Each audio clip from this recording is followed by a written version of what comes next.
Hi, I'm Sophie. Do you know why I love history lessons? Instead of making us read boring textbooks, our teacher, Mrs. Stewart, often told us fascinating stories. Oh, you should have seen me in my youth. I was a treasure hunter and an adventurer back then. I even took part in archaeological excavations. That sweet old lady apparently used to be on par with Lara Croft. While she was reminiscing, my friend Eva and I were shopping online and getting ready for the prom. I saw the dress of my dreams and realized I absolutely had to buy it. I dreamed of being the most beautiful girl at prom ever since elementary school. Choosing the dress was vitally important. Look, Eva, I will outshine everyone if I wear this. My friend shrugged grimly and pointed at the price tag. You're lucky your family is rich and you can afford such expenses. I'll have to buy whatever's on sale. Don't worry, I'll lend you my jewelry. I thought that my friend was in a terrible mood because she was afraid of failing the exams and not getting into a good college. After all, her academic performance wasn't great.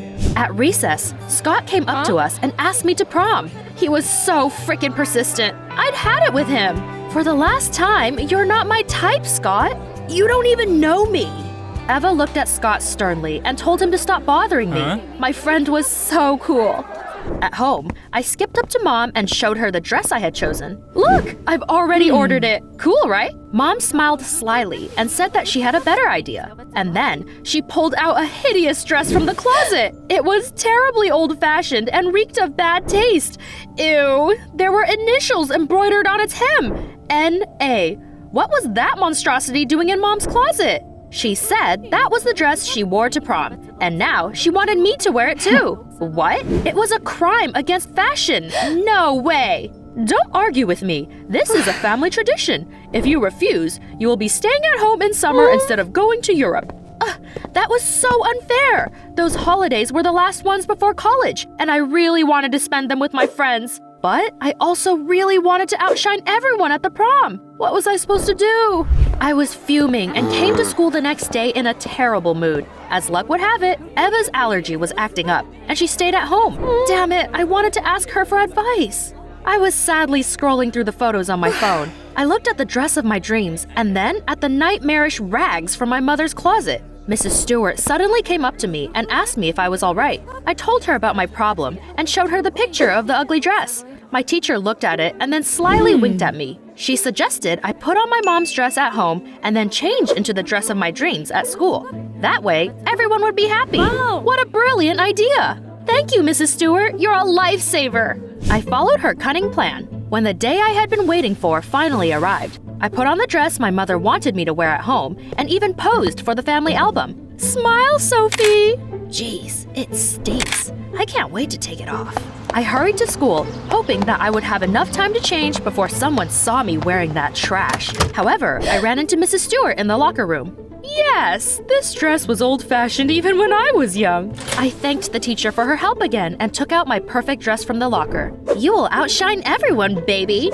I left my mother's dress there and hurried to the hall. It was an unforgettable evening. Eva, my classmates, and I took a bunch of selfies. And then I became the prom queen. Whee! It was everything I dreamed of. Shall we dance? A queen should have a king. And you think you're fit to be a king? Don't make me laugh.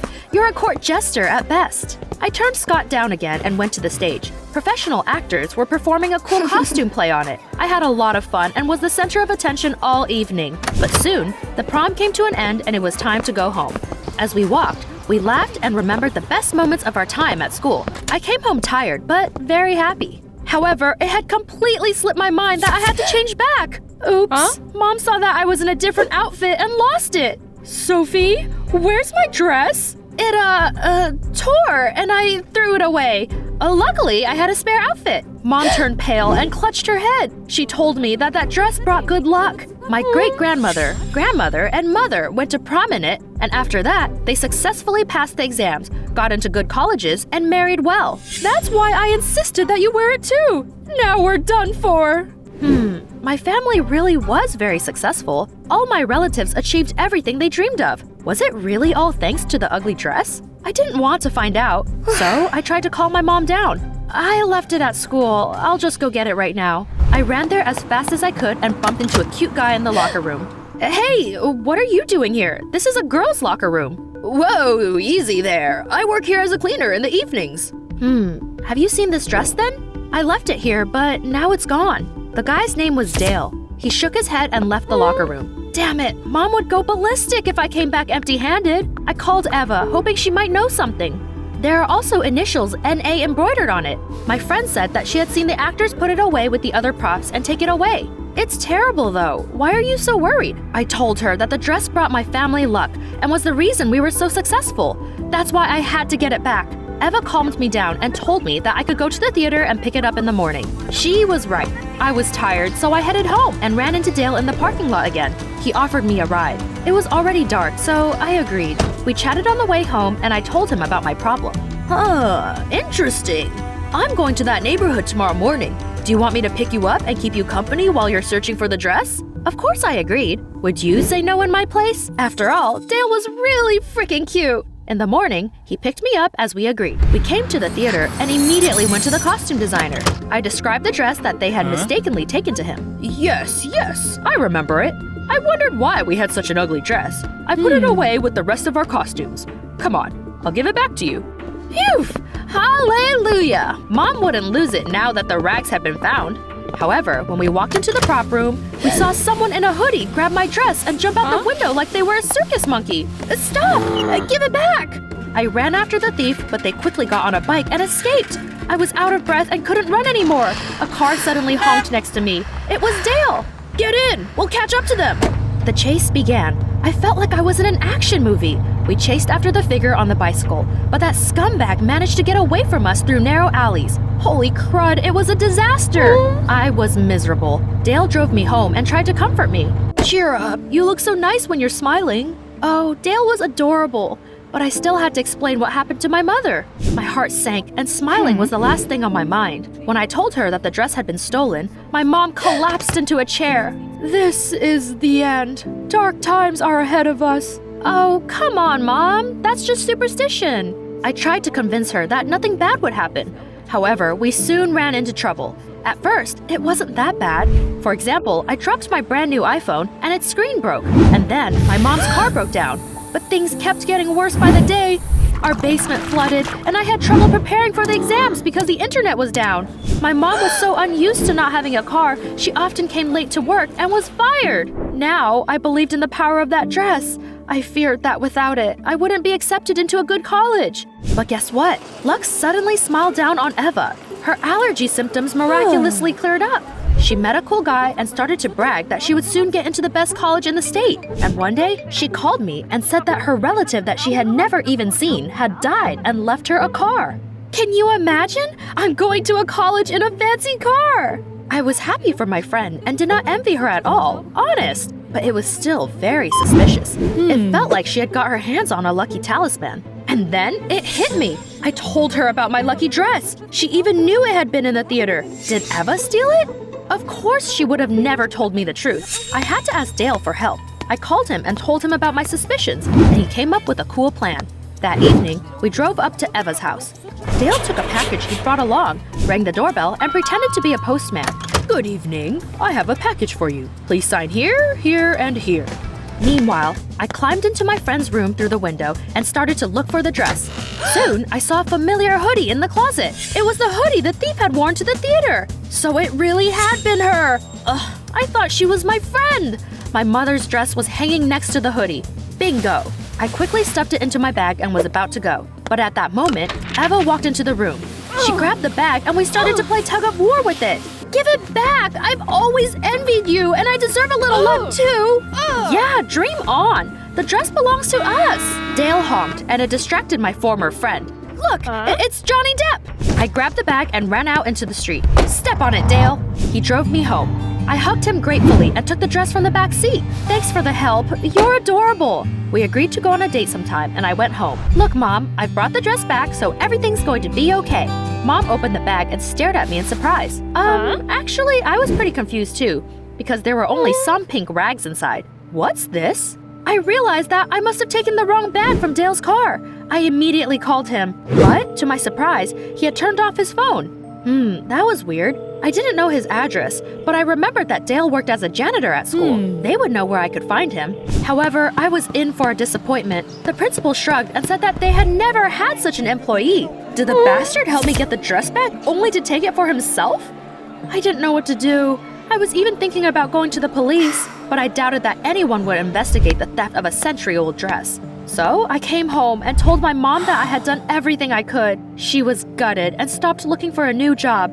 But I wasn't ready to give up yet, so I tried my best to prepare for the college entrance exams. One day, as I was coming back from the store, I ran into Scott. Oh, that was the last thing I needed. It's been a while, Sophie. Have you heard the news? Mrs. Stewart was arrested. Can you imagine? Wow! Scott showed me a news article about our teacher and her grandson, who were arrested for trying to steal a rare dress. In the photo from the arrest, Dale was standing next to Mrs. Stewart. He must have been her grandson. They were holding my mother's dress. My teacher had planned everything and sent her grandson to steal the dress from the locker room. However, first the actors had taken it by mistake, and then Eva had stolen it. Why were all those wackos going bonkers? I told Scott about my misadventures, and he offered me help. I was pretty desperate, so I agreed. We sat down in a cafe and started to search for information on the internet. I turned out to be a bad detective, but Scott managed to find out a lot of interesting things. It turned out that the famous designer Nigel Atkinson designed that dress almost 100 years ago for his muse. Wow, that's what those initials stood for, N.A. We even found a black and white picture of that designer and his muse on a website about the history of fashion. Wait a minute, that was my great-grandmother in her youth. I saw her photos in our family album, so that's where that dress came from. It had been passed down from generation to generation, and everyone believed that it brought good luck. Mrs. Stewart was an adventurer and a history expert, so she immediately realized the value of the dress. That's why she decided to steal it. Was it truly magical, though? I doubted that, since it didn't stop my teacher from getting arrested. It turned out that my relatives were successful because they worked hard and not thanks to the dress. That helped me regain my confidence. Soon, I successfully passed the exams and got into the college of my dreams. And the coolest thing was, I knew it all happened because I worked hard and not thanks to magic. I had an awesome summer to look forward to. Everything that happened helped me see Eva for who she really was, an envious and vile girl. But I also saw Scott in a new light. Now I knew he was a cheerful and sincere guy. It was a shame I had been too arrogant to see it before. At least now, we had a lot of free time we could spend together. Things were looking up. But Mom was still suffering because she was sure that without the dress, she was just a loser. But one day, the police knocked on our door. Ma'am, we have closed the case, and the criminals have been punished. So we are giving you back your dress. It's no longer evidence. Mom jumped for joy, and the policeman was baffled. Are you all right? Don't mind her. She's just over the moon. Yay! Now I'll be able to find a good job again. I did not try to convince her that the dress wasn't magical. If believing in a lucky charm made her happy, then who was I to stop her? But that wasn't all. Scott and I went to the airport at the beginning of the holidays, and on the way there, we ran into Eva. She hadn't gotten to a good college, and the car she inherited turned out to be a rusty wreck. The most annoying thing was that she blamed me for all her failures. However, Eva's allergy went away because she started to take a new medicine, and not because of the dress. And Eva only had herself to blame for failing the exams. She should have studied harder. What are you staring at? It's nothing. I just wanted to tell you that I've forgiven you. Pfft, I don't need your pity. I didn't really care that she was still mad at me. Being negative and dreaming of revenge would only hurt me. Do you think I should tell her the dress turned out to be ordinary and she was the only one to blame for her troubles?